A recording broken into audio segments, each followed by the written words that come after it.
አሰብን ሰተን እንገላገል የሚሉ ድምጾች ከወደ ኤርትራ እየተሰሙ ነው። ጥያቄው አሰብን ለማን የሚለው ላይ ነው።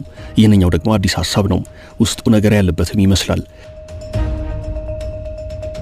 የኢትዮጵያ መንግስት ኢትዮጵያ የባህር በር መውጫ ማግኘት አለባት የሚለውን የጸና አቋም ከመያዝን ባሻገር ስለ ኤርትራ ሀገር መሆን እንዲሁም ስለ ኢትዮጵያ የባህር በር ማጣት ጭምር የህግ ጥያቄዎችን እያነሳ ነው። አሁን እየታዩ ያሉት ሂደቶች ወደ ቃላት ልውውጥና ወደ ወታደራዊ መካረሮች ጭምር እያመሩ መሆናቸውን የሚያሳዩ መረጃዎች እየወጡ ሲሆን በዚህ መሃልም የኢትዮጵያ መንግስት አሰብን ለመቆጣጠር ጦርነት ሊከፍት ይችላል የሚሉ ስጋቶችም በኤርትራውያን በኩል ይሰማሉ።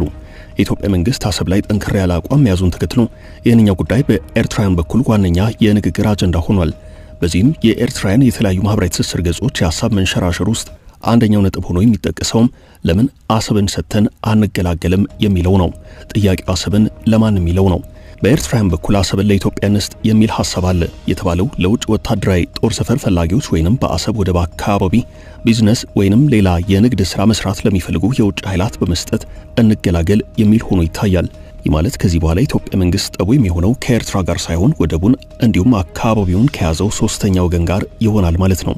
ይህ ጉዳይ በኤርትራውያን በተለይ ደግሞ በኤክስ ገጾቻቸው ላይ ይንሸራሸር እንጂ ሀገሪቱን የሚመሩት ፕሬዝዳንት ኢሳያስ አፈወርቂና ባለስልጣናቶቻቸው ያላቸው አቋም ግን የተለየ ነው።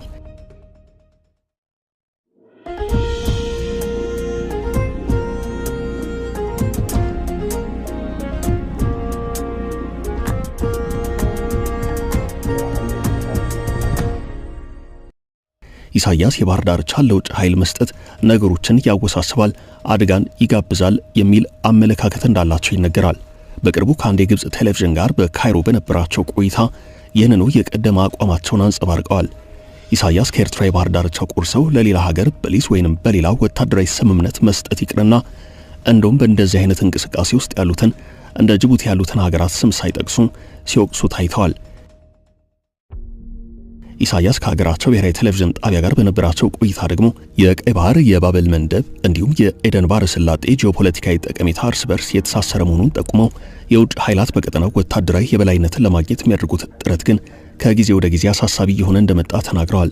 ፕሬዚደንቱ በስም አይጥቀሱ እንጂ ሀያላኑን ሀገራት ስበው ወደ ቀይ ባህር ቀጠና በማስጠጋት ረገድ የቀጠናውን ሀገራት በፖለቲካ አሽሙር ወንጅለዋል።